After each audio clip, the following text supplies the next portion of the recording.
parents. Toi, tu es plus âgé que moi. Je suis encore jeune. Oui, tu es jeune, mais plus âgé. Je vous assure, plus âgé. Tu as su que quoi? Je vous assure. Ok. Dis-moi, c'était comment ta relation avec les parents? Enfin, la confiance avec tes parents quand tu avais, je donne la tranchée, Ok. 14, 18 ans. Ok, de 14 à 18 ans, déjà, c'était une relation normale, et franchement. Moi, personnellement, j'avais pas trop cette liberté-là. J'avais pas trop cette liberté. J'avais la liberté, mais au début, c'était pas évident. C'était pas évident parce que l'entourage faisait que mes parents ne voulaient pas me laisser sortir. Qu'est-ce que tu veux dire par l'entourage? En fait, j'étais entourée de jeunes filles comme moi, mais qui avaient les yeux plus gros que le ventre, en fait. Ça, c'est le proverbe. Hein? Oui, non, vrai. Bébé, change de mot. Bébé, change de mot. Qui avaient les yeux plus gros que le ventre. Et j'en faisais partie parce qu'on avait cette manière-là de voir les choses vraiment très loin, très grand. On voulait vite grandir. On voulait vraiment vite grandir. Donc, mes parents voyaient ça. Ils voyaient ça quand j'étais dehors, mais quand je rentrais à la maison, j'étais toute... Voilà, sage. j'étais vraiment sage. Les enfants, là. J'étais vraiment une toute autre personne. Donc, me laisser sortir comme ça, c'était pas évident. Donc, je pense que de 14 ans, là encore ça va, mais quand on est Et rentré... quand tu avais 16 ans, comme ça. C'est là-bas même que c'est en train de se gâter. Yeah. Oui, c'est là-bas que c'est en train de se gâter. Mais je pense qu'il y a eu ce déclic-là où moi-même, en fait, j'avais cette crainte de Dieu. C'est vrai que j'avais peur de mes parents, mais franchement, si c'était mes parents seulement, j'allais faire tout ce que je voulais faire. Vrai. Non, la vérité. Mais on parle et puis je réalise que si c'était eux là, il y allait. Attends, c'est caca. J'allais me chiqueter comme je voulais. Mais, en fait, mon papa me disait tout le temps.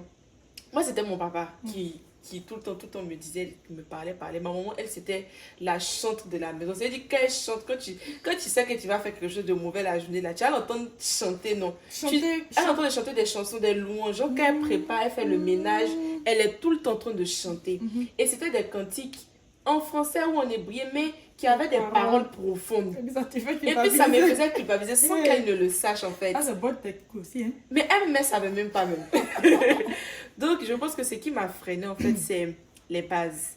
Les bases, tout ce qu'on m'avait appris depuis petite, qu'il faut avoir peur de Dieu. On me disait, si tu n'as pas peur de l'homme, là, au moins il faut avoir peur de Dieu. Que nous, on peut ne pas te voir, mais Dieu, là. Et j'avais ce truc-là quand j'étais petite. On dit, Dieu, il voit une fourmi noire dans une forêt noire.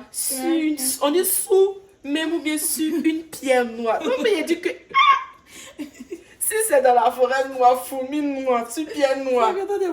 Non, mais je suis très transparente en fait. Donc, c'est ce qui a fait que j'ai bloqué sur certaines choses. Et malgré ça, je vais dire aussi que mes parents ils me faisaient confiance dans le sens où ils se disaient, elle a une base. Parce que cette base-là, je la montrais vraiment à la maison. Je la montrais beaucoup plus à la maison qu'à l'extérieur. Donc, ils voyaient cette base-là. Ils savaient que c'était en moi, mais que je voulais la cacher à cause de mon sexe. Donc, ils m'évitaient. Mais comment tu montrais ça à la maison? Quand tu dis, genre, tu avais cette base, c'est quoi? Tu te lèves, matin, tu priais? Donc, déjà, j'étais une enfant, j'aimais prier. En tant qu'enfant, j'aimais prier. C'est bizarre, mais j'aimais prier. C'est jeûner, c'est moi qui ne m'a pas fait. J'aimais chanter aussi. J'aimais mettre l'adoration. Et j'ai eu cette grâce d'avoir cette sensibilité-là, très petite. Donc, souvent, quand je chantais, même les personnes qui étaient autour de moi ressentaient mes émotions. Ils arrivaient à ressentir qu'elle est dans un moment bien. Elle est vraiment voilà, elle est concentrée dans son truc. Donc, ils voyaient à la maison. Et puis, voilà, à la maison, j'aidais ma maman. Et tout ça. Ça, c'était dans 14, 16. J'aidais ma maman, tout ça là. À partir de 18 ans, 17 ans, 18 ans, ça a failli s'écarter. Attends. Quand je l'attends, ça a arrêté de marcher. À partir de 18 ans, ça a failli s'écarter. Parce que c'est une nage. C'est une nage. Le 18 ans. Désolé. J'ai l'impression que le diable, même l'atmosphère, la nature même est concentrée à ce tournant-là. C'est vrai. Anyways. Donc, à partir de cet âge-là, j'ai commencé il a commencé en cette période-là, il y avait les air parties, il y avait comment on appelle, les after, les trucs comme ça. Et moi de base, on aimait jouer en fait au terrain. Notre limite là, c'était le terrain. Donc à côté de chez moi, il y avait un terrain. Donc c'est là-bas qu'on partait jouer. Ou le terrain du quartier qui est juste à côté. Il n'y avait même pas de barrière. Donc c'était toujours dans le quartier. Dans le même quartier. On ne sortait pas comme ça. C'est quand on partait à l'école, il y avait les épreuves physiques, on partait jouer sur le terrain. Sinon, moi, c'était vraiment dans le quartier. Je ne dépassais pas la barrière. Et à partir de 18 ans, c'est là maintenant, il y a les fêtes où ça se trouve un peu plus loin. Où il faut prendre taxi, il faut prendre... Souvent même, on marchait de Sokossi jusqu'à Angry. Quand tu dis on dit pas le quartier, ça Moi, puis mes copines, non, mes copines du quartier. Pas les camarades de l'école. Moi, je ne prenais pas mes camarades de l'école. Non, limite, c'est à l'école. Il a toujours été comme ça. Donc, mes camarades du quartier. Donc, c'est comme ça. J'ai voulu... Moi et mes amis, on a commencé à organiser, en fait, nos sorties maintenant pour partir dans les coins où on fait les rap. Je faisais le rap, il y avait les concours, les battles. Tu vas dire là-bas aussi. Tu as rencontré les suspects? Non, il n'y a pas eu suspect. Tu as vu les grands rappeurs? Non, pas du tout. Ah, c'est ici parti en commun. Vas-y. Donc, c'était les projets. On avait fait les projets et on avait toutes les dates. Donc, c'est comme ça, je demande la permission. Et moi, je demandais la permission vraiment en avance. Parce que moi, j'ai prévenu mes copines. Je sais que mes parents n'ont pas l'habitude de me laisser aller loin. Donc, je disais que, c'est quel jour on s'en va. Elles me disent. Et puis, moi, je prévenais genre 2 jours, la veille et tout. Parce que mes parents, même, m'ont garé un jour pour me dire que c'est pas le même jour que tu vas venir dire. Il faut nous prévenir en avance. Donc, moi, c'était comme ça, contrairement à toi.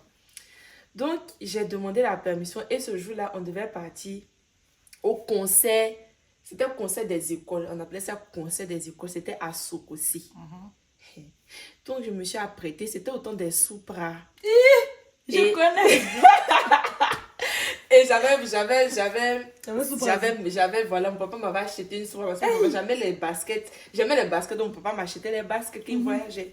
Et j'avais ma Supra. Et ce jour-là, franchement, ce qui m'a choqué, c'est que toutes mes camarades étaient prêts, tout le monde était sapé. Et j'ai dit à ma maman, j'aimais les petites culottes en fait. Je portais les petites culottes à la maison. J'ai dit à maman que maman, cette fois-ci là, je veux porter la petite culotte là pour sortir. Je voyais qu'elle ne voulait pas, mais j'avais l'impression qu'elle se disait que si elle dit non aujourd'hui là, je sens que ça va faire ça après. Elle va se cacher. Donc elle m'a dit ok. Et ce jour-là, je vous assure, j'ai porté ma petite culotte. Ma maman m'a vu comment j'étais habillée, même Supra, mon corps mince là. Avec un t-shirt, mais c'était pas crop top, elle voulait pas encore. J'ai porté le t-shirt et on est parti. Tu vois, petit sac, sacoche. Et j'avais une perruque afro synthétique qui ne donne pas son nom. Perruque? Oui. Tu as porté perruque à 18 ans là? Oui, j'ai porté perruque. J'ai porté ma perruque afro. Je ne sais pas si elle a la photo. Mais je crois que j'ai la photo. Ça. J'ai porté perruque afro, j'ai mis mon gloss. Et puis mes camarades sont venus devant la photo. Ma maman nous a toutes vues. Elle a dit, allez-y, faites attention, revenez. On est parti. Conseil des écoles est fini vers 17h. Moi, on m'a dit, au moins aujourd'hui, là, à 19h, il faut être à la maison. D'habitude, c'était 18h quand l'opérateur s'éteint. Mais là, tu n'es pas dans le quartier. Donc, tu as téléphone, 19h, tu es à la maison. Je vous assure que quand on a dit 19h, là, c'est maintenant que... Amusement et niché. C'est-à-dire que c'est maintenant que les gens venaient. L'engouement. Donc, les gens arrivent. Je peux pas... Et puis toutes mes camarades là, aucune d'entre elles n'était prête pour bouger. Donc dans mon cœur, je suis sérieux, je suis là, allons-y, elles sont là que, maintenant ça commence. Et c'est maintenant les gars même viennent d'arriver, genre les swags là. Et ils viennent pas à 15h pour ils attendent. Ce sont des stars. Donc je suis là maintenant, je regarde mon téléphone. Et c'est avec le fixe. Il y avait un petit téléphone là, c'était le fixe de la maison.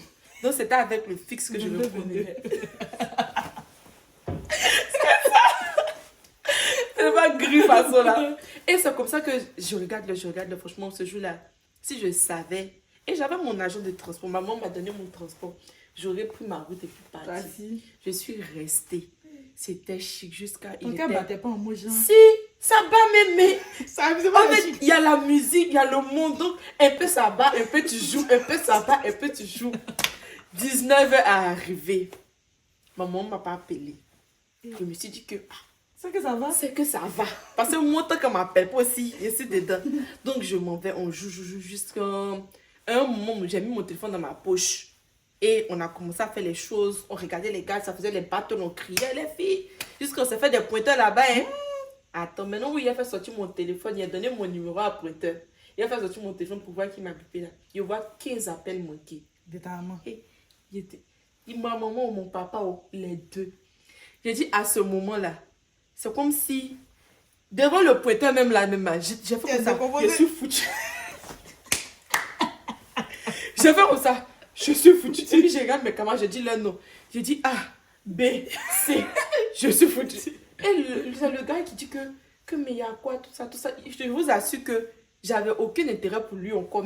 Il dit que mon frère, je dois rentrer à la maison.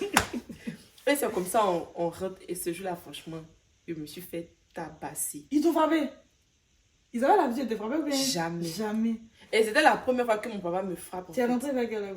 Il était 22h. Et en plus, quand je suis arrivée, on est descendu au terminus.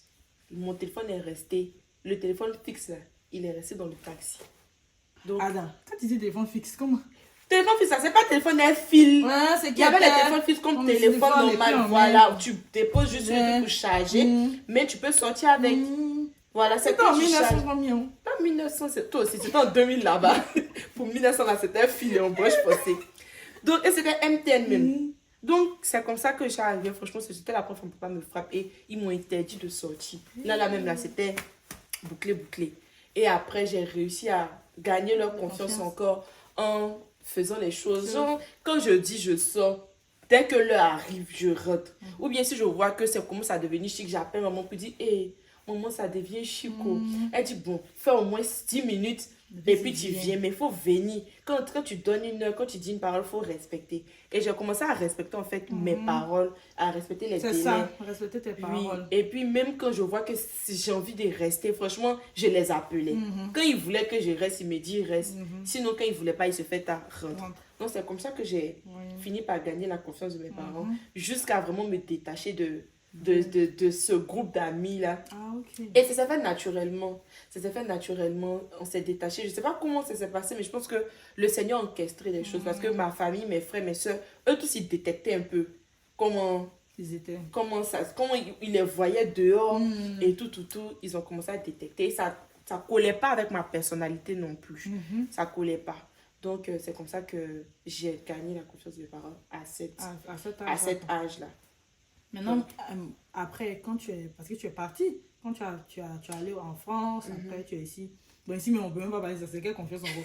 Mais quand tu es allé en France pour les études, comment? Mon départ même, franchement, à cette époque-là, j'étais encore plus ancrée dans la parole de Dieu. Et j'avais moins d'amis. J'avais plus des amis, on va dire, masculins que féminins. Ça aussi, ça ne posait pas de problème parce qu'ils avaient confiance. Ils savaient où je partais et puis bon, ils me connaissaient. Donc, voilà. Et puis, donc, mon départ pour la France, franchement, il n'y a pas eu de problème. Non. Ils m'ont juste dit, tu sais ce que... Quand tu dis quelque chose, tu le fais en fait. Et ça m'a étonné le jour là, quand mon père me l'a dit parce que avant, je ne faisais pas ça en fait. C'était, j'ai dit, mais si c'est d'où il reste dedans, il n'y a pas à vous prévenir.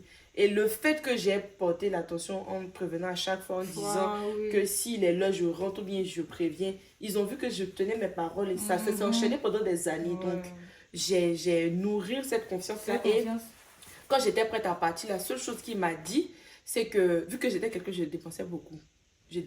C'était sa seule peur.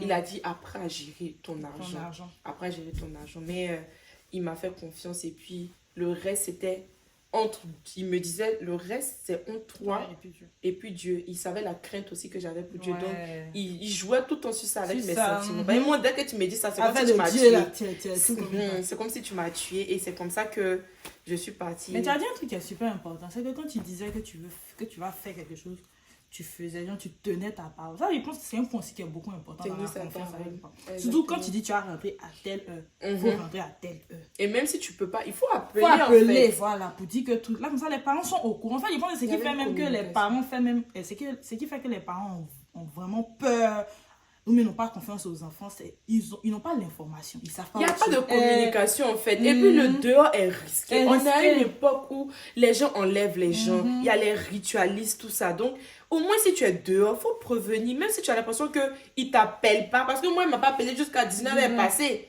Et c'est à 20h que 21h, je prends mon téléphone, je vois qu'il y a 15 appels en absence. Folie.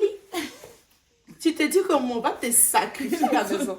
Donc, ce que je peux donner comme conseil à toute personne jeune ou qui passe par cette étape ou qui est passée ou qui a une petite soeur qui va aussi passer, vous pouvez lui partager la vidéo, ça va l'aider.